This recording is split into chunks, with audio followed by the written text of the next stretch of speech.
I will be presenting on the poem Male Philosophy by Alice Duer Miller. I chose this poem just because I am a feminist and I am really into that part of our culture. And it was fun to read these poems that she wrote during the first wave of feminism, and just see how applicable they were then and how much of a splash she made with her writing, something she was passionate about, she was good at, and she didn't have to be a politician to do it. But she made quite an impact with her writing, and then also to be able to see that they still hit home with me in the 21st century. And so it's always super fun to see how literature still is living, and that's a big part of why I love literature. And so this has been fun to sort of see how poems sort of they do the same thing. They live through lives and they're applicable at multiple periods in life, and that's why they live on for so long. And so I love this poem and her series of poems that they come from. So she managed to use her satirical poetry as a political tool to undermine the anti-suffragists during a critical time for first-wave feminists. A little bit about her is that she was a suffragette. She was born in 1847 in Jersey, I believe. She attended Barnard College in New York on Staten Island, and it was right after her family had a pretty big financial crisis, financial downfall. So she also has a lot of pieces that satirize the upper class and sort of bourgeoisie of our society as well. But this collection is entirely about women's rights and their right to vote primarily.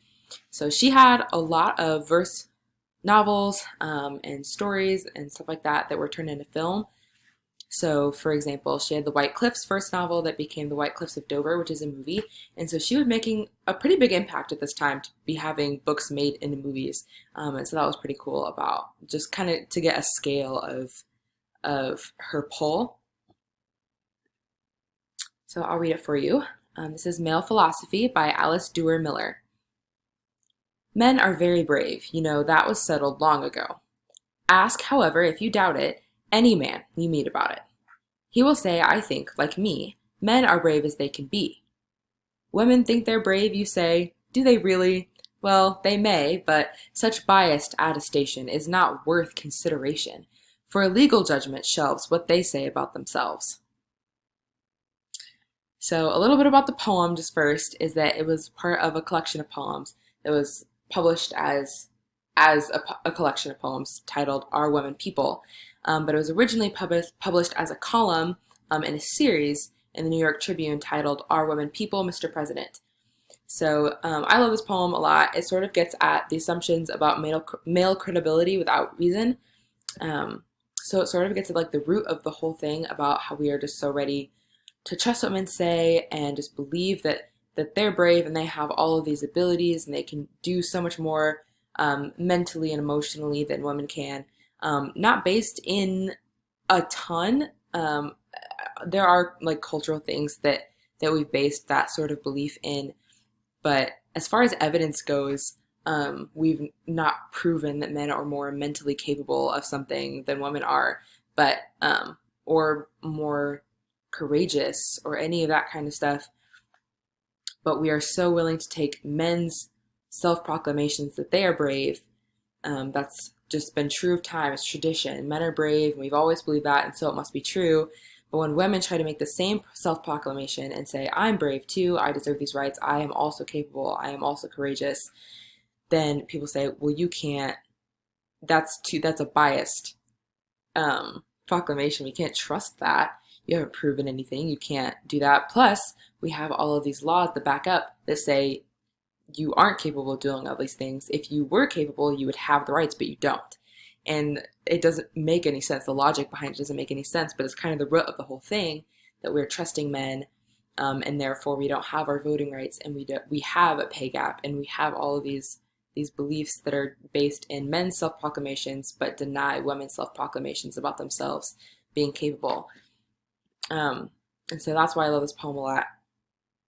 But through all of this, she wrote a lot of these poems. She published this collection of poems. She made a large splash, so large that after years of spending her career writing against anti-suffragists and being very loud about it, she was hired to write speeches for President Woodrow Wilson, who is an anti-suffragist, which I think was cool and ironic, that he would be so against women's right to vote, and then all of a sudden there's someone who is a very prominent voice in the suffragette world writing his speeches. And a lot of the places that I read just sort of called it giving the voice back to the people. So even if he didn't have those beliefs, that the people were speaking, and writing his speeches for him. And eventually the 19th Amendment was passed, and now we have our rights, and we're still fighting, and people are believing our capability day by day, and they're seeing it, and that we're proving ourselves, and that's really cool. And she played a big part in this, which is why I chose this poem. So thank you for listening. This was Male Philosophy by Alice Duer Miller.